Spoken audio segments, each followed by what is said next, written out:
vienen las negociaciones de paz ya en forma desde el 8 de octubre, arrancan en Oslo, es decir, de pasado mañana en un mes. Van a intentar meter a Simón Trinidad, no fueron muy claros en el tema de delegados o negociador, creo que ahí todavía deben estarlo pensando. No anunciaron los 5 negociadores, solamente 2 de 5. Sobre estos temas, debate y análisis aquí en Mañanas Blue. Había la expectativa, digamos, de cuál era la altura, la importancia al interior de la organización de las FARC de los negociadores. Iván Márquez es el número 2 de las FARC. Si hoy se muriera Timochenko, la sucesión es por Iván Márquez, y eso pues demuestra una voluntad interesante de parte de la guerrilla de las FARC en este caso. En segundo lugar, lo que ya mencionó, que se lo habíamos preguntado al presidente, no insistimos en el tema, pero evidentemente Simón hay Trinidad. un primer problema, que es Simón Trinidad, y es cómo va a actuar el gobierno colombiano frente al gobierno de los Estados Unidos para ver si es posible que salga de la cárcel donde hoy está en los Estados Unidos y llegue a La Habana en cualquier condición. ¿Es posible jurídicamente en Estados Mirón. Unidos? No, En pero, Estados a ver, Unidos hay la ustedes, posibilidad del perdóneme, derecho de gracia. ¿ustedes escucharon al presidente Santos? Sí. El presidente de Santos Eso no es dijo, problema nuestro. el señor está extraditado, de eso yo no Pero tengo nada Eso que ver no es ahí. problema nuestro. Pero Néstor, yo creo que aquí Eduardo es importante Pisano. que la gente sepa que el presidente en Estados Unidos tiene una figura que se llama el del perdón. El presidente, a cualquier persona que esté condenada por la justicia en Estados Unidos, a base de una resolución, puede sacarlo de la cárcel en forma inmediata. Incluso eso se ha prestado para usos, críticas inmensas. Pero en usted- Estados Pero Unidos. también es Es el importante derecho de que la gracia, gente que es sepa que estamos en plena campaña electoral, que Obama es un hombre que ha estado, por ejemplo, contra la pena de muerte y no ha usado Pero, este Laura, derecho para pero perdonar a gente que frente está a un condenada. proceso de paz se lo aceptan. Yo no le vería problema. Claro. O sea, Eduardo, internamente usted en los ve, Estados Yo- Unidos, perdóneme, usted ve a Obama sacando de la cárcel como a Simón resultado Trinidad. del proceso de paz. Sí. Pero es Como que- resultado, esto es Pero- para, primero que esto es para el inicio, no para segundo, iniciar la yo lo negociación. veo en una pantalla de Skype. Pero si yo no estoy Pero- mal, Trinidad está condenado en Estados Unidos Pero por claro. secuestro de norteamericanos y por narcotráfico. Es decir, Yo que no no es Está no fácil. es no, una no, serie no, de no, no. delitos como que el presidente se atreva fácilmente No, a usar este derecho pero para por intervenir nar- en política Pero interna. por narcotráfico le han dado el derecho de gracia a centenares de personas de los Estados Unidos. Eso que Sí. dice Eduardo Claro, es pero muy esto- importante Si aquí tenerlo nos en cuenta. quejábamos con el tema del carrusel de Bogotá, allá Y- eso es peor. ok, o sea, yo quiero que me digan Pero cómo no, es que el ven a tema es si Obama. Obama se va a meter sacando de la cárcel a Simón Trinidad Y dan- para ponerlo, para arrancar una un proceso, negociación. y darle semejante munición a Mitt Romney en este momento. Para arrancar, no creo. En Yo realidad, creo que es No, como pero además- consecuencia de la Una consecuencia negociación. del proceso. Sí. Pero hablan de ahora, en conversaciones. realidad la pregunta es si el gobierno inicial. colombiano haría la diligencia ante el gobierno de los Estados Unidos. Porque La gran petición que tuvo las FARC durante los últimos 10 años, cuando Don Marulanda inclusive vivía, es sacar sus presos de las cárceles. Esa fue toda su son de lucha, estaba concentrado en ese tema.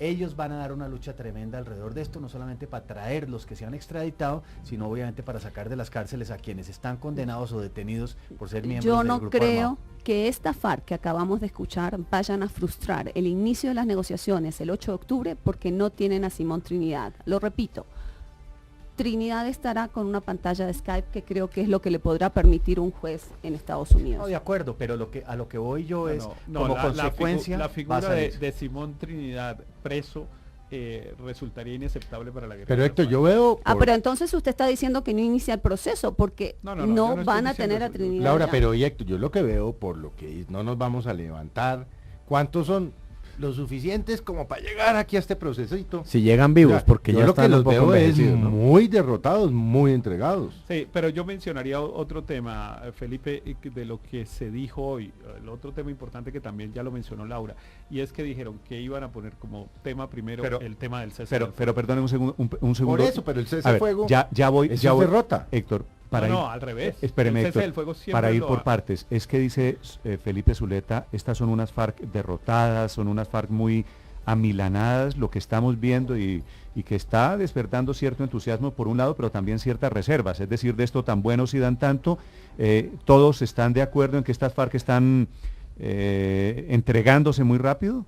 A ver, yo lo que veo Nicolás. es que aquí hay evidentemente un doble discurso. La primera parte que fue un pregrabado por... el lenguaje ese anticuado, eh, mamón. pero de- en el de lenguaje es Mucheco. el de Mamerto. siempre y es Mamerto y no venimos a rendirnos, sino venimos a vencer, vamos a defender las banderas en las que hemos creído, vamos aquí a resolver las causas estructurales del conflicto. digamos que eso hace parte de las complejidades que se ponen luego en la mesa de negociación, porque es que resolver los problemas del país en una mesa de negociación pues es bastante complejo. Yo lo que creo ¿Pero es quién que dijo, Nicolás, que van a resolverse los problemas del país en una mesa de Timochenko negociación? estaba No, en eso esa dicen- tarea. Eso dicen Entonces, ellos, ya hay 5 puntos y de eso no se van a salir. Claro, hay un ojalá. documento y eso es... Y ese es eso el lo que tema de vale, fondo, punto. y Es decir, no van a discutir si vamos a cambiar de modelo económico y no van a discutir si hay más o menos hospitales, eso no está en la agenda. Sí, pero es Sí, que pero- usted tiene pero sí que ver dijeron, ahí que ahí sí, no hay ahí- ninguna voluntad de decir la verdad. Le preguntaron por los secuestros y volvieron a decir que ellos no han secuestrado desde abril o desde marzo del año pasado o de este año. Entonces, pues yo creo que hay que ilusionarse, por supuesto, con la seriedad con que el gobierno ha manejado esto, con el anuncio de que el tema del cese al fuego está en primero, pero mantener los pies en la tierra. Esto aquí no se ha resuelto nada ni ha pasado nada hasta que no haya un hecho concreto que demuestre que esto es en serio. Por ahora aquí no ha pasado nada. Los panelistas hablan ahora sobre los sapos, los sacrificios que tiene que hacer Colombia de cara al proceso de paz que está comenzando con las FARC. No nos vamos a tragar todos los sapos que las FARC quiera que nos traguemos. Yo creo que hay delitos, digamos, que pueden ser perdonables, por ejemplo, como la pertenencia a grupo armado. Ese es un sapo, debería ser castigado, pero tal vez será un sapo que tendremos que tragarnos. Pero yo creo que lo que tiene que ver con delitos de lesa humanidad, crímenes de guerra, o sea, graves violaciones a los derechos humanos violadas de manera masiva y sistemática por las FARC, esos delitos no nos los podemos tragar, esos sapos no son tragables. Tenemos unos compromisos tanto nacionales como internacionales del punto de vista legal que tenemos que respetar, no solo porque estamos obligados legalmente, sino porque eso es lo que se hace en una sociedad civilizada. Pero yo quiero decir algo, Alfredo. A mí me parece que más allá de todas las mentiras de París y Granda en estas 24 horas, los prefiero mintiendo en el discurso político que echando bala en el monte. Porque en el discurso político van a tener que convencer. Yo no, insisto, no estaría de acuerdo con esos mínimos, con tal de que dejen de disparar cualquier cosa. No. Yo creo que debe haber una dosis de castigo, de justicia, Perdóneme, de verdad, Alfredo. de reparación, porque la paz no puede ser a cualquier costo, a cualquier costo, todo costo no se puede pagar. De la Unidad Nacional está presentando hoy en el Congreso proyecto, entre otras cosas, dirigido a que los señores terminen en el Congreso en las elecciones del 2014, habilitando a todos estos señores para las elecciones del 2014. Ese sapo, así que digamos, el sapo- ese sapo es un entregable. sapo. Si hay una persona, cualquiera, X, que está probadamente relacionado con crímenes de lesa humanidad, con secuestro de menores, con violación de niñas, con secuestrados, con masacres, esa persona, sea quien sea, tiene que ser objeto de castigo, y uno de los castigos que le debe imponer la sociedad pero- es hacerle imposible participar Listo, en pero no política, se puede, igual que a los Alfredo, paramilitares. un proceso de paz igual que a los termine paramilitares. en que ninguno de los miembros del grupo armado puedan hacer política. Ninguno no. Evidentemente va. Probablemente los que no sean responsables y juzgados y castigados por usted crímenes lo de lesa único- humanidad, sí, Listo. podrían participar en política, pero los criminales de guerra me parece que ese sapo no nos lo podemos tragar. Digamos, estamos de acuerdo en algunos casos que los criminales de lesa humanidad no pueden hacer política, pero lo que sí hay que tener claro es que las FARC se van a convertir, si este proceso de paz es exitoso, se van a convertir en un partido político y los van a ver sentados en el Congreso, y eso es lo que tiene Bueno, que suceder. ¿no fue eso lo que pasó con el M-19? Eran otros tiempos, ¿no? Ahora las exigencias de la legislación internacional. Los acuerdos que ha firmado, perdónenme esto, los acuerdos que ha firmado el Estado. Otros tiempos. No son cuentos. Sobre el nombramiento de Roy Chatterton, embajador de Venezuela, como delegado de Chávez para los diálogos del gobierno colombiano con las FARC. Mira, a mí me parece un nombramiento muy bueno del gobierno de Chávez en la medida en que el embajador Chatterton, embajador ante la OEA, tiene toda la confianza del presidente Chávez. Y en la medida que yo creo, digamos que creo que la presencia de Chávez o la participación de Chávez en este proceso es buena, me parece que nombre a alguien de su entera confianza es sumamente bueno. Chatterton es un diplomático con enorme experiencia, de hecho uno de los que más experiencia tiene en la carrera diplomática venezolana.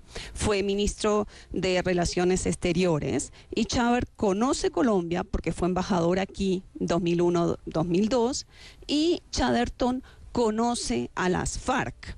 estuvo mucho tiempo en el Caguán. Pensar que Chávez iba a nombrar a alguien que no era cercano era poco probable.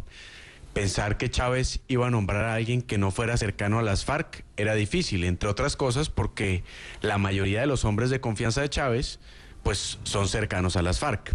Este personaje ha hecho las peores aseveraciones del pueblo colombiano, inclusive del propio presidente Santos, cuando era ministro de Hacienda del presidente Pastrana. Pero usted parece que olvida las cosas que el presidente Santos ha dicho también del presidente Chávez. O sea, no sé si ha entendido que nosotros empezamos limpión y cuenta nueva con este gobierno en lo que es las relaciones con Chávez. Si nos ponemos en eso... Quiero decir Chatterton, es que... déjeme decirle solo una cosa, Chatterton jugó el mismo libreto que jugó Luis Alfonso Hoyos en julio de 2010 en la OEA. Estaban los dos libreteados como lo eran, porque aparte son muy, muy amigos. Pero Laura, es un buen ejemplo. Es como si Luis Alfonso Hoyos fuera nombrado por Colombia para meterse en un proceso cualquiera en Venezuela. Le sacarían los ojos hoy en Caracas.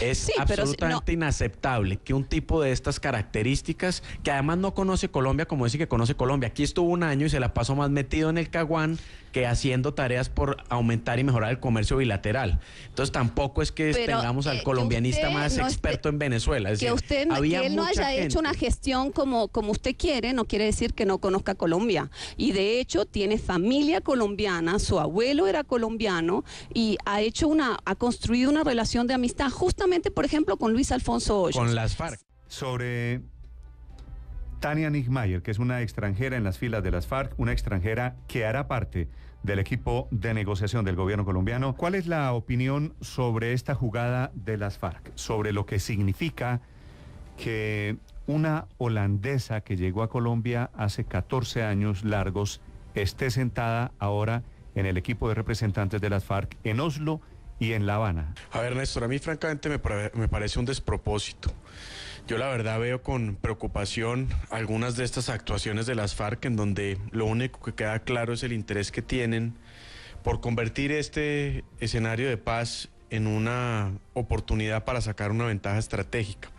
Esta niña no va a tener ninguna otra posibilidad en los diálogos de paz que la de convertirse en el show mediático que ellos están buscando para internacionalizar el discurso de las FARC, para convertirlo en un discurso con un vocero extranjero que le dé algo de validez. Lo que a usted le molesta de Tania es lo que le molesta de todos los negociadores, que hayan elegido la lucha armada, que se crean que así van a resolver los problemas sociales de Colombia. En eso ella no la diferencia. Y yo creo que cuando finalmente uno hace costos versus beneficios, me parece que hay más posibilidades con ella de que traiga cosas nuevas a la mesa que la que tenemos con estos. Que traiga problemas nuevos a la mesa. Eso es lo único que puede traer. Pero ¿cuál sería el problema nuevo? A ver, ¿cuál podría ser el problema nuevo que traiga? Pues tener que resolver todos los días, a todas horas, el problemita de tener una señora que por su naturaleza europea, por su origen, por sus condiciones,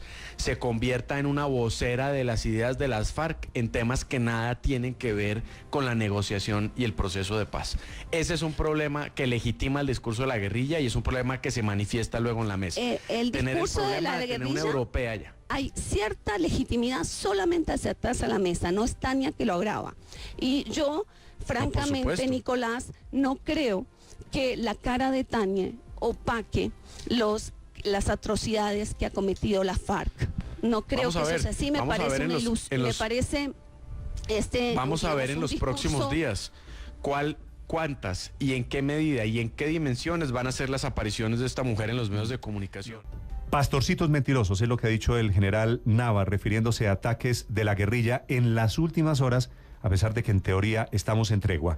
Sobre este tema, expectativa de una tregua unilateral histórica que no sucedió ni siquiera durante la época del Caguán. Una tregua mal cumplida es mejor que no tregua.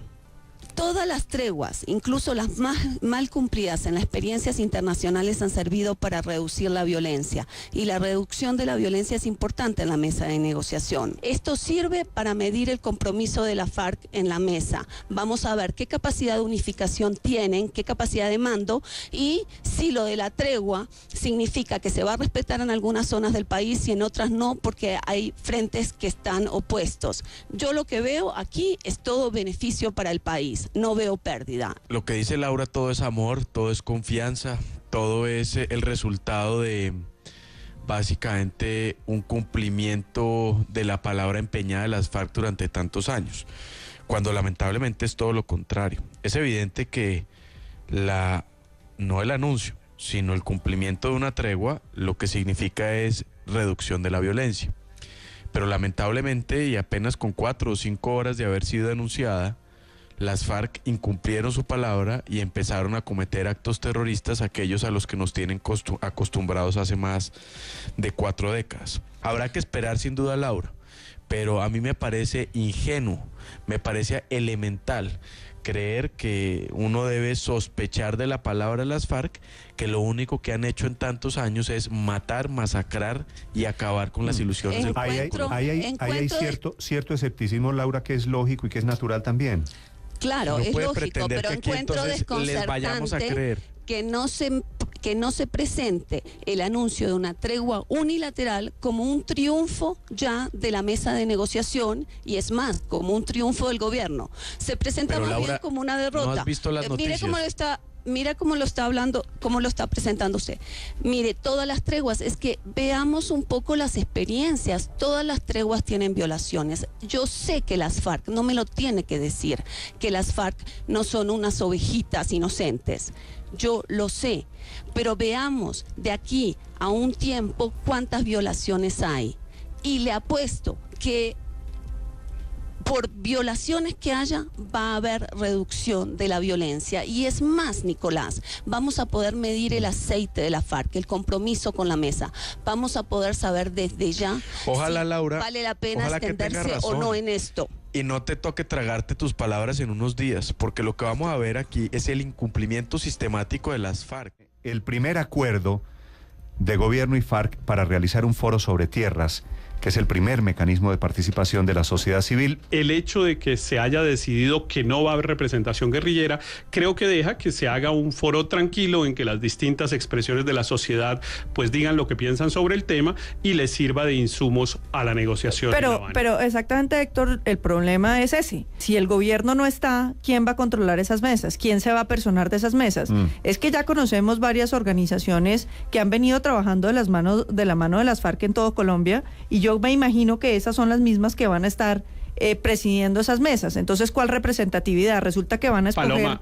No, espérenme un momento. Paloma, pero déjeme le contesto. ¿El acuerdo dice quién es? El acuerdo dice que le encargaron al programa de las Naciones Unidas, No, pero ellos son los organizadores. Exacto. Paloma está hablando de los que van a hacer las propuestas. Yo lo que quiero saber es quiénes son los invitados. Es que... A los ciudadanos colombianos. Estás muy invitada, Paloma. Vamos a ver si estamos muy invitados. Yo quiero saber cómo va a ser la representatividad de esas invitaciones. Me parece muy grave que el gobierno no esté, porque es que los grupos organizados, hoy en día muchos de esos grupos pues tienen unos vínculos ya de larga data con organizaciones armadas, no solamente con las FARC, sino con el paramilitarismo. Mire, es que aquí me parece que estamos viendo el gran problema de la negociación de paz, y es que es una negociación donde los violentos, por el poder de sus armas, van a empezar a decidir qué se va a hacer en Colombia en materia agraria. Y yo no creo, Héctor, como usted lo está diciendo, que esto sea que simplemente estamos aceptando que el tema está acotado. Es decir, que simplemente hablar de desarrollo agrario no incluye todas las demás cosas que ellos mencionaron en su discurso. Yo, cuando leí ese acuerdo que se firmó sobre el temario que se iba a negociar, entendí que cuando uno habla de desarrollo agrario, habla del territorio, como lo dijo Iván Márquez en Oslo. Habla del territorio, eso significa que vamos a hablar de minería. Eso significa o sea que Paloma está de acuerdo con Iván Márquez, que entienden lo mismo. Yo entendí exactamente eso. Bueno, pero yo entendí eso. Lo que pasa es que yo no acepto. Yo no acepto. Cosas raras. Paloma tiene la misma interpretación que Iván Márquez. Pero yo no acepto que los violentos digan, yo no acepto que los violentos vengan a decir aquí cuál es la agenda que se tiene que tener. Yo no creo en la legitimidad de los armados para imponer la política de desarrollo agrario. No creo en la legitimidad de los armados para imponer la política de desarrollo de este país. Yo no creo. Ese es un tema distinto. Claro, ese es el tema, digamos, de la legitimidad y de la posibilidad de desarrollar una negociación de paz.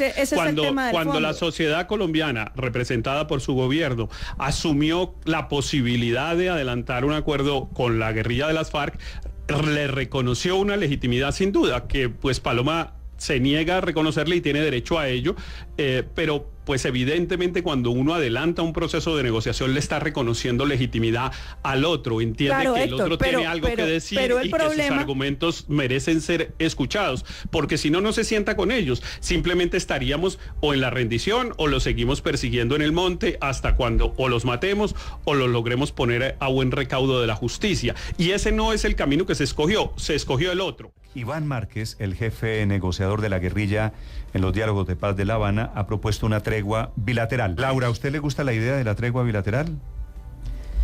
Me gusta, pero para empezar, creo que debería ser de manera localizada, es decir, en un espacio geográfico limitado, no en todo el territorio nacional, y de corta duración. Y si eso funciona, si eso crea confianza, si es respetado, entonces sí se podría seguir avanzando en una tregua bilateral a nivel nacional. Aquí se equivoca la gente que pide tregua sobre la base del temor que le tienen las FARC. Por ese temor que nosotros le tenemos a estos bandidos es que hemos venido viviendo sometidos durante bastantes décadas. Y la única respuesta eficaz para aliviar el terror no es manifestando el terror y permitiendo que ellos hagan con nosotros lo que quieran, sino enfrentarlos de manera sistemática. Y eso significa que el Estado colombiano en la práctica no puede olvidar sus deberes constitucionales y legales de enfrentar las manifestaciones de violencia, de delincuencia y de terrorismo. Y una tregua bilateral, es decir, la cesación de actividades en búsqueda de los terroristas y los bandidos por parte de militares y policías, en la práctica significa una amenaza concreta para la seguridad de la vida de los ciudadanos. Luego, mire, eso es Nicolás, un absurdo ¿usted no y es una cree posibilidad. Que hay que construir es la posibilidad confianza de alguna forma? Pues, o sea, de alguna forma hay que avanzar en la construcción de confianza. Muy fácil, que dejen de disparar. Siempre. Es que qué confianza tiene que generarle el gobierno nacional a las FARC, Laura. Lo único que ha hecho el gobierno durante y durante el gobierno del presidente Pastrana y durante los gobiernos anteriores es ofrecerles condiciones para la desmovilización y el desarme. Y lo único que han hecho estos bandidos es traicionar Nicolás, la opción de la libertad. Ahí hay un tema interesante. Primero, Nicolás, ¿quién tiene que construir confianza? Faltaba más. Es decir, ¿nosotros para ellos o ellos para nosotros? No, las partes tienen que construir confianza. No, las partes confianza. no. Es que las FARC no es igual al gobierno nacional, Laura. Pero en una es que mesa esa es la de gran diferencia. Ahí empieza bueno, las diferencias grandes. Claro. Y es que esto entonces, no es... empecemos con los problemas de fondo. Un problema de fondo y un problema coyuntural. El problema de fondo es que algunos ven el proceso de negociación como un proceso de desmovilización y entrega. Y otros ven esto como un proceso de negociación. Yo lo veo como un proceso de negociación. Primer problema de fondo. Segundo problema coyuntural. Es las enormes contradicciones que rodean la discusión de la tregua unilateral. Porque los mismos que denuncian que la tregua no funcionó están muy preocupados porque dicen que es el fin del cese de hostilidades y va a aumentar la violencia. Claro, nos vamos a enfrentar a un incremento de la violencia justamente Laura, porque la tregua unilateral nos hizo saber lo que podría ser un paisito con un poquito menos de violencia. Te equivocas. Esa situación se presenta porque el fin de la tregua no significó una cesación de las hostilidades, o más bien, la tregua no significó la cesación de hostilidades, sino por el contrario, una vez se finalice, se va a hacer un intento superior por aumentarlas para hacer ver exactamente lo que tú estás diciendo. Y es que la tregua era la maravilla y cuando se acaba la tregua esto es un peligro de país invivible. Y no es cierto. Guerrilleros de las FARC con condenas, y la cúpula de las FARC tiene condenas vigentes según la justicia colombiana. Guerrilleros con condenas no podrán llegar al Congreso, es lo que ha advertido en las últimas horas el procurador Alejandro Ordóñez. Obviamente un golpe durísimo a las aspiraciones de los guerrilleros y también a las promesas del gobierno. A la guerrilla de las FARC el presidente Santos, y yo creo que es el entendido de la gran mayoría de los colombianos, lo que se le está ofreciendo es que deje de hacer política con las armas, que deje de usar la violencia para hacer política y que se pase a hacer política por la vía democrática. Ese es el sentido general de la negociación. El presidente Santos lo repite permanentemente. Así que, pues advertir que los guerrilleros no pueden hacer política no deja de ser pues una advertencia grave y peligrosa para el proceso de paz. Pero por fortuna la opinión del procurador no es más que una opinión, y las condiciones en que los guerrilleros hagan política, Héctor, pues habrá que discutirlas. No sé si creo que sea solo una opinión. Creo que el procurador está plantando una baza ahí muy importante. No, sí, pero lo que pasa es que esa es una advertencia a saber, no tiene ninguna capacidad de decisión. No, pero si el procurador dice, es que el procurador dice que no, pues dice que no y bueno, ya, pero a ver, pero es que Nicolás, Néstor y Héctor, lo que pasa es que el procurador no está expresando una opinión, está transmitiendo lo que dice la Constitución Nacional. En caso puntual, el artículo... La interpretación que el procurador tiene de la Constitución. Sí que se la leo rapidito. No podrán ser inscritos como candidatos, ni contratistas, ni a elección popular, ni elegidos, ni designados como funcionarios servidores públicos, quienes hayan sido condenados por delitos relacionados con la pertenencia, promoción o financiación de grupos armados ilegales, delitos de lesa humanidad o narcotráfico. No hay ninguno en los que los personajes de las FARC establecidos en la Constitución no incurran. Es un gran error asimilar el proceso de paz de los paramilitares y los paramilitares con la guerrilla. Eso es un error histórico, no corresponde a las consecuencias del conflicto. Parte de la trampa en la que nos quieren meter es precisamente decir, esos dos son iguales. Claro que es lo mismo.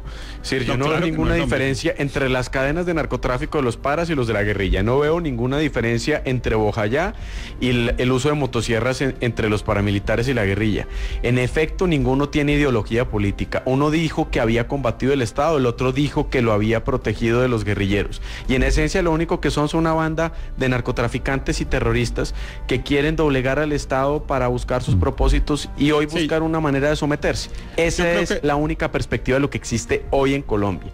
Iván Márquez no es un ideólogo, es un narcotraficante terrorista. No es nada más que eso. Mire, Néstor, yo creo que aquí hay un punto y yo por eso he insistido en él, porque creo que hay un punto esencial para la interpretación del proceso de paz. Hay unas personas que piensan como Nicolás y es un pensamiento respetable, pero en mi opinión es un pensamiento equivocado desde el punto de vista histórico. Es evidente que los paramilitares no tenían, nunca tuvieron, ni aún infiltrando como lo hicieron el Congreso, un propósito político. Su propósito era exclusivamente el de negociar con el narcotráfico. Vamos a vivir a punta del origen de las FARC para perdonar a Iván Márquez y a Timochenko. Digamos, eso me parece que no es ni conducente, ni procedente, ni útil. A Iván Márquez no le queda nada de identidad política ni de legitimidad para hacer una sola propuesta orientada a mejorar la condición de vida de los ciudadanos. Lo único que hace es decir que se reserva el derecho de secuestrar. 30 segundos, les quedan 7:59. Lo único que hace es mantener la ruta del narcotráfico, es decir, de las prohibiciones de la Constitución no hay delito que no tenga Iván Márquez, inclusive seguramente ya condenado. Luego no es posible pasarnos por la faja de eso como si no hubiera existido, excusándonos en el origen de las FARC. Pero eso me parece que no es suficiente. Nicolás, de nada sirve la simplificación en este caso, porque lo que ayuda es a confundir. Es evidente que tanto en Colombia como en el extranjero se le da un tratamiento diferente a los paramilitares que a la guerrilla de las FARC.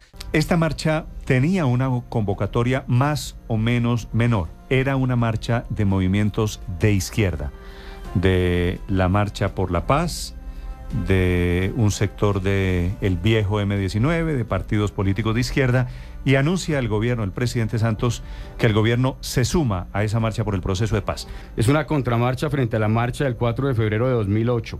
1 millón de voces contra las FARC. No más mentiras, no más muertes, no más secuestros, no más FARC.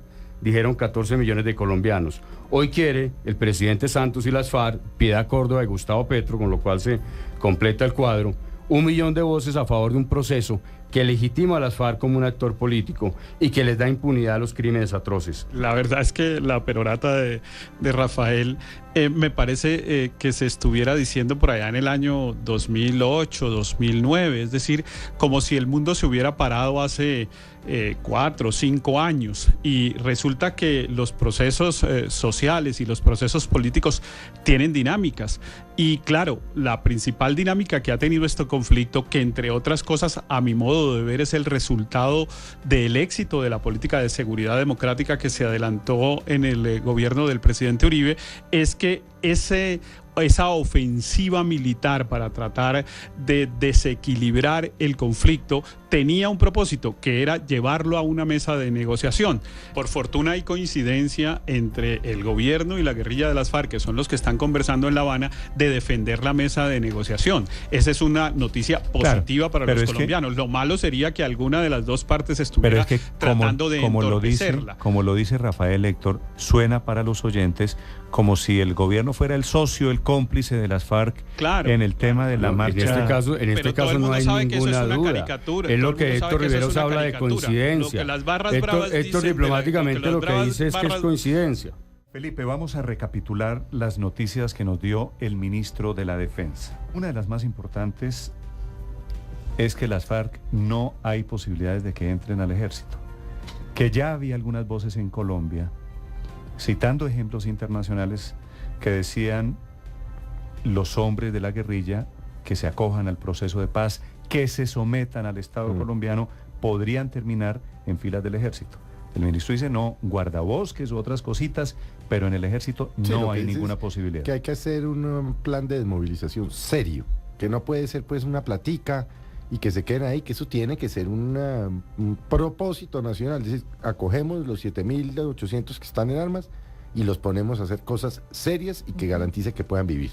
Laura, no a los hombres de las FARC en las fuerzas militares. Yo no recuerdo las experiencias internacionales, tal vez Centroamérica. El Salvador, por ejemplo. Sí. El Salvador, varios países africanos, incluso hasta en Afganistán.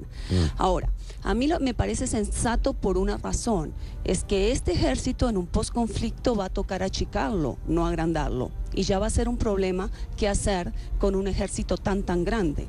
Pero dos, me parece importante señalar que si entran o no entran, no será algo que decidirá el ministro de Defensa, eso se decidirá en la mesa. Lo veo poco probable, pero tampoco tomemos esto como escrito en piedra. Pero en la mesa están el general Mora y el general Naranjo. Laura, no veo, con este no categórico de esta mañana del ministro de Defensa, no veo que esta sea una opción realmente viable para ese proceso de paz. Independientemente de que el proceso llegue a feliz término, la reducción en materia de violencia no va a ser sustancial. Es decir, nosotros estamos preparando nuestra fuerza pública para combatir a las bandas delincuenciales que aún en ausencia de FARC van a seguir operando en el territorio colombiano. Y por eso discrepo con Laura en el sentido de que aquí lo que sale del proceso de paz es la reducción del ejército. Yo creo que lo que sigue después del proceso de paz es la especialización del ejército para combatir un tipo de delincuencia que en muchas ocasiones y en muchos lugares opera exactamente igual que las FARC. La gente tiene claro y el ministro tiene claro y el Estado tiene claro que por más que lleguemos al éxito en el proceso de paz, no va a haber un salto enorme en materia de reducción de la violencia. Y eso se va a demorar. Pero tiene que haberlo, Nicolás, tiene que haberlo. Entonces, vamos a ver, Laura, porque la tesis de Nicolás es la tesis de quienes creen que lo que va a pasar con el proceso de paz es que se desmonte el aviso de las FARC. Pero sigue, pero una cosa es desmontar el aviso de las FARC y otra cosa es desmontar la violencia. Siempre va a haber disidencia, siempre hay spoilers, siempre los hay en un proceso de paz. Pero francamente, si no hay un desmonte paulatino de la fuerza pública en un mediano plazo, entonces ¿para qué tanto esfuerzo en el proceso de paz? ¿Para qué tanto esfuerzo? Para reducir la violencia. El proceso de paz no es para reducir entonces sí va a haber reducción de violencia, decídase. Pues ojalá. Lo que es lo que le digo, el proceso de paz no tiene como propósito la disminución del ejército, Laura, por Dios. Lo que estamos buscando es disminución de la violencia. ¿Pero usted quiere tener un país en paz con una fuerza pública de 500.000 de hombres? O sea, aquí tiene que haber un dividendo de paz, Laura, de acuerdo, Nicolás, es que no inmediato, pero a mediano plazo es obvio que tiene que reducirse. Esa será la consecuencia, pero no el objetivo del proceso de paz, perdóneme. Sobre esta advertencia, esta alarma que se enciende, dice Naciones Unidas que apoya el proceso de paz, pero no los indultos. Obviamente, aquí la pregunta, Felipe, es si puede haber un proceso de paz con las FARC sin indulto. Pues es que yo pensaría que es muy difícil. Usted ve a los señores Héctor, a los señores Timochenko y compañía pagando un día de cárcel, sentados en este momento en La Habana, a punto de anunciar el primer acuerdo. ¿Los ve pagando un día de cárcel? Es probable que no sea esa la intención, que paguen un día de cárcel, pero eso no quiere decir que haya una amnistía o un indulto. Entre otras cosas, este pronunciamiento de la Organización de Naciones Unidas, pues yo lo veo a propósito de nada, porque yo no he oído a nadie que esté proponiendo amnistías e indultos dentro del proceso de paz que se adelanta con la guerrilla de las FARC. Hay unas reglas de justicia transicional, hay unos estándares internacionales. Pero Héctor, pero no solo se está hablando de amnistías e indultos, se está hablando, o es lo que se rumora, de darle representación política sin ni siquiera ir a elecciones. Que vamos hacia una amnistía, Héctor. No, pero de eso nadie ha hablado. Es claro pero si estamos hablando que los señores de las FARC van a llegar al Congreso, que va a revivir la Unión Patriótica para que los señores puedan hacer política el año entrante. Lo que dijo el señor de las Naciones Unidas no es ningún descubrimiento. Hay unas reglas internacionales de justicia transicional, hay unos estándares internacionales que son los que tendrá este proceso que cumplir. Eso nadie ha dicho que no sea. A la pregunta, Héctor, ¿usted ve un día de cárcel para Timochenko? No, señor, lo cual no quiere decir que sea amnistía o indulto. Pero es que la justicia transicional tiene unos elementos. Cesación de procedimientos, suspensión de penas. La justicia transicional tiene unos componentes, que son un componente de justicia, es decir, de castigo para quienes cometen los delitos, un componente de verdad, que es muy importante en la terminación de los conflictos, y un componente esencial de reparación a las víctimas. Mire usted que... Pero Héctor, usted no me puede decir que todos esos nos están violando. Es decir, ¿verdad? Cuando dicen que ni siquiera tienen secuestrados. Pero si es que no hay acuerdo, Paloma, es todo es imaginación de los opositores del proceso de paz. Pero eso no debería ser parte de la negociación. Claro, eso no está en los puntos. Eso no se va a discutir. Claro que hay un punto que se llama víctimas. Pero Paloma, para hablar de lo que dice de esta advertencia de Naciones Unidas, el tema es ¿cuál es el impacto de esta advertencia en la mesa de diálogo? Ninguno, porque son reglas conocidas. Lo que digo, no es ninguna. Es que es que lo que dijo el señor todo el mundo lo sabe. Nadie ha hablado, yo no conozco a la primera persona en Colombia que haya dicho que a la guerrilla de las FARC hay que indultarla o amnistiarla. De eso nadie ha hablado. Los negociadores del gobierno colombiano, por supuesto, Héctor, pero llevarlos al Congreso es más que indultarlos y amnistiarlos. Pero es que no desfiguren. Pero es que esas son las reglas pero es que esas son las reglas que habrá que construir en el proceso de paz. Todo lo demás es una imaginación de los opositores del proceso, que además a mí me parece bien, me parece legítimo que se esté levantando la voz para decir no se les olvide que hay víctimas, no se les olvide que hay unos estándares internacionales de reglas, etcétera. Si no es con indulto, ¿cómo se van a meter con estos las señores? Reglas de justicia transicional. Entonces hay que hacer pedagogía. Son tecnicismos jurídicos. Claro, significa simplemente que van a ser perdonados con cualquier figura jurídica. No son tecnicismos jurídicos, son construcciones que la humanidad ha hecho durante décadas para encontrarle salidas a problemas como el que enfrenta la sociedad colombiana. Porque es que las cosas evolucionan. Las cosas evolucionan. En Colombia ya lo reconoció el gobierno a través de la ley estatutaria que acaban de presentar para reglamentar el fuero militar. Aquí hay BACRIM. Y las BACRIM son grupos ilegales de la misma magnitud, incluso tienen más víctimas. Entonces, si usted hiciera todas estas concesiones para acceder a la paz, estaría muy bien. Pero simplemente vamos a quedar sumidos en otra guerra que se llama de otra manera. Pero esa es la equivocación a la que nos llevan personas que, como Paloma u otras personas, igualan todos los fenómenos de violencia. Voy a recomendarles la lectura, Felipe, de una columna hoy en el periódico El Tiempo, Fernando Londoño Hoyos, se llama Un parrafito providencial. No la he visto. Y se refiere a un parrafito que dice María Isabel Rueda que ella descubrió. El parrafito... María Isabel escribió sobre eso el domingo, ¿no? María Isabel escribió sobre esto el domingo. El parrafito de María Isabel que abre las puertas o abriría las puertas a un indulto o a una amnistía dice lo siguiente: fallo de la Corte Constitucional declarando exequible el Tratado de Roma. Ninguna de las disposiciones del Estatuto de Roma sobre el ejercicio de las competencias de la Corte Penal Internacional ninguna de las normas impide la concesión de amnistías, indultos o perdones judiciales por delitos políticos por parte del Estado colombiano, siempre y cuando dicha concesión se efectúe de conformidad con la Constitución política y los principios y normas de derecho internacional aceptados por Colombia. Claro, uno siempre debe tratar de no leer a Fernando Londoño, pero si ya lo lee, como efectivamente me tocó esta mañana por razones de trabajo, pues lo que encuentra es que obviamente hay una enorme confusión, porque el parrafito de la sentencia de la Corte Constitucional se refiere a delitos políticos. políticos. Y claramente hay una distinción entre delitos políticos y delitos de lesa humanidad, que son los que no son indultables y en los cuales evidentemente ha incurrido la guerrilla de las FARC. O sea, el parrafito es inocuo. El parrafito se refiere a quienes hayan incurrido en delitos políticos, que se supone que pero no es el caso. Se supone que es la inmensa mayoría, de los miembros de la guerrilla de las FARC. Paloma. Pero mire una cosa, es que ahí hay un tema y es que todo termina siendo tecnicismos, porque entonces después dicen que todos los delitos resultan conexos al delito político, ¿no? Ahora hablan ya incluso de que el narcotráfico sería conexo con el delito político, lo cual es ilegal porque lo dice la Convención de Viena. Pero cuando Héctor dice que es que yo me invento que el gobierno estaría pensando en darle a las FARC un perdón, a través de cualquier figura, yo no me lo invento, eso está en el marco jurídico para la paz.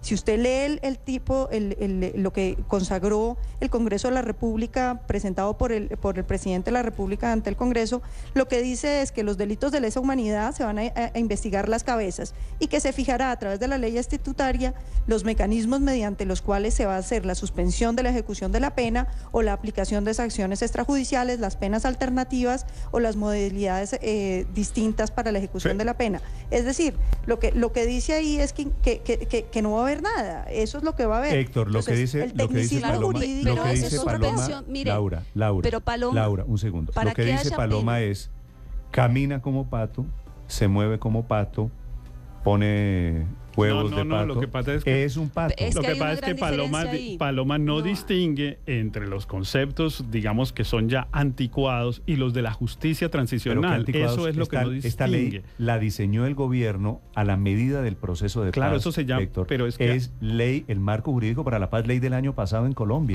Claro, pero es que eso lo que fija son unas reglas de justicia transicional que, entre otras cosas, están en discusión. Habrá que modificarlas de acuerdo con el proceso de paz. Ya la guerrilla dijo, no, ese acuerdo, ese marco y esas reglas es precisamente lo que se va a discutir en el proceso de paz, porque si no, si ya lo traen hecho... ¿Les pareció muy duro, Héctor? ¿Les pareció muy duro el marco? No sé si les pareció muy duro o no, pero es que eso sí es natural, eso es lo que se negocia en el proceso de paz, las reglas de incorporación y las reglas de justicia transicional, porque si no, ¿para qué están allá? Si el gobierno tenía información de que Marcha Patriótica estaba financiado por las FARC, ¿por qué pusieron a las fuerzas militares, al ejército, al general Navas a participar en esta marcha? ¿Por qué marchó el presidente? Bueno, digamos, porque para el presidente era una marcha importante. El presidente tiene un propósito político allí. Pero digo, como mezclar financiación de las FARC con participación de las fuerzas militares es un mensaje las fuerzas militares no marcharon, Néstor. Pero es una sutileza. No, claro. Es una sutileza, pero no marcharon.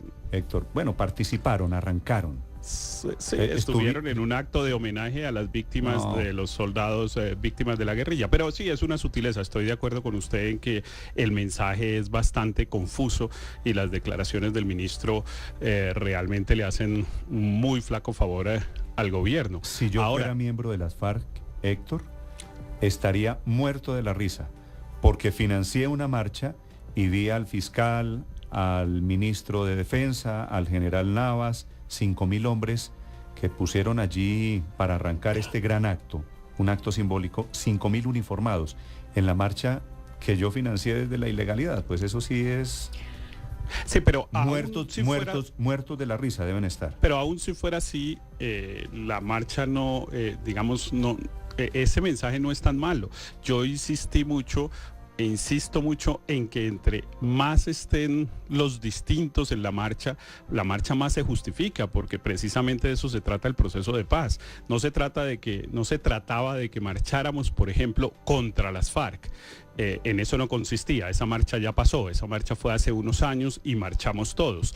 En este caso se marchaba a favor de una solución negociada al conflicto armado, y que estuviera las FARC es, al contrario de lo que parece la interpretación general, un signo positivo, porque quiere decir que las FARC también están apostándole a hacer política, pues por las vías normales, naturales de la democracia. No sé si sea signo positivo mezclarle FARC con ejército y no sé. Claro, eso quiere decir que estamos avanzando hacia la terminación del conflicto. Pero si lo dijeran de frente y son las FARC y marchamos y es la marcha de la reconciliación, aquí no hay todavía ningún proceso de paz. El gobierno no informa que la organización es conjunta con las FARC. El gobierno denuncia que las FARC infiltraron a Marcha Patriótica. Es decir, estamos hablando de dos lenguajes diferentes. No, claro, pero es que evidentemente, o sea, no estoy para nada defendiendo y estoy totalmente de acuerdo con usted que la declaración del ministro es una declaración enormemente perjudicial para todo lo que está pasando. Pero tampoco nos digamos mentiras. Para nadie es un secreto que la Marcha Patriótica es un movimiento, digámoslo, afín al pensamiento de las FARC, si no queremos pues criminalizarlo como no quiero hacerlo yo, pero que es un movimiento de izquierda que de alguna manera está de acuerdo con lo que reivindica las FARC, eso es un hecho conocido. Yo tengo la información de varios municipios del Cauca donde los campesinos fueron coaccionados para tener que sacar ellos la plata para esa movilización. Paloma, y salir a marchar. Al final del día, usted tuvo la razón. Le preguntamos durante todo el día a la gente que no. Y sale al final del día el ministro de Defensa a decir que sí, que las FARC estaban financiando la marcha. Pero Néstor, no es un asunto menor que el presidente haya marchado con las declaraciones del ministro, porque aquí el presidente, María Camila Díaz, cuando estaba en su recorrido le preguntó: presidente, ¿hay infiltrados de la guerrilla de las FARC? Yo aquí no he visto ningún infiltrado. Y en la tarde sale el ministro de Defensa diciendo: estaban infiltrados por la guerrilla de la FARC, fue quienes pagaron toda la movilización. Uno de los dos miente. No estoy segura que haya sido esa manifestación tan grande de Marcha Patriótica, que evidentemente es un movimiento afín a las FARC, haya sido una manifestación coaccionada, presionada por la FARC. Lo que yo vi aquí, yo quedé impresionada de la cantidad de gente que se movilizó con Marcha Patriótica. Y le digo por qué me parece que el mensaje es bueno.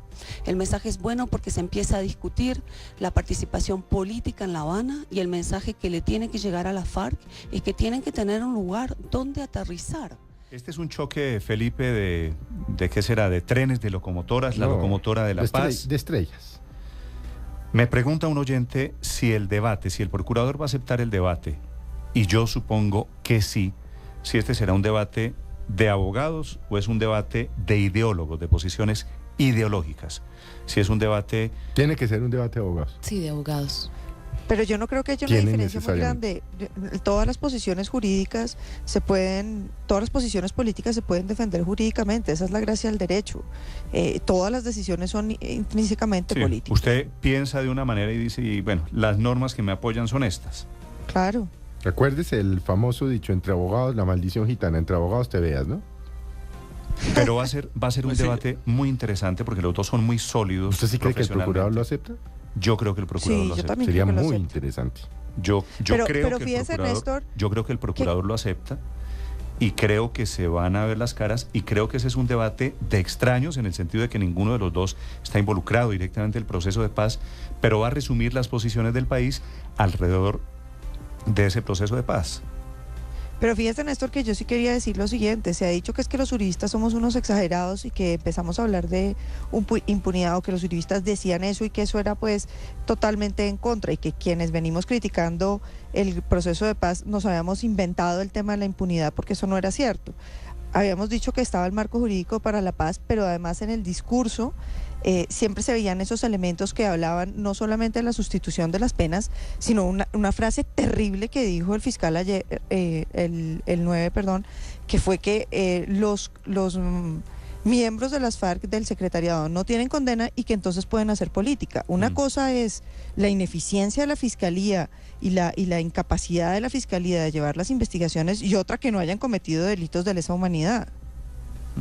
Sí, pero esa frase del fiscal es seguramente a la que Héctor se refiere, con que es una frase atrevida, porque decir que la cúpula de las FARC, como lo dijo aquí el fiscal, que fue la famosa entrevista en Blue Radio, y ahí arranca todo esto, la frase del fiscal es que como no están condenados, Héctor, pues están prácticamente habilitados, y eso es lo que desata toda esta tormenta. Sí, obviamente esa distinción es muy difícil de hacer, y además es muy difícil de hacer para la opinión pública. Es muy difícil decir que los delitos que han cometido los miembros de la guerrilla de las FARC pues no son delitos de lesa humanidad, independientemente de si la calificación jurídica es esa o no. No se trata de un tecnicismo, se trata realmente, me atrevería a decir, casi de un sentimiento. Y ese es y en ese sentido y de esa manera es que hay que abordarlo, que es si los colombianos lo que creemos es que justicia es igual a cárcel, a castigo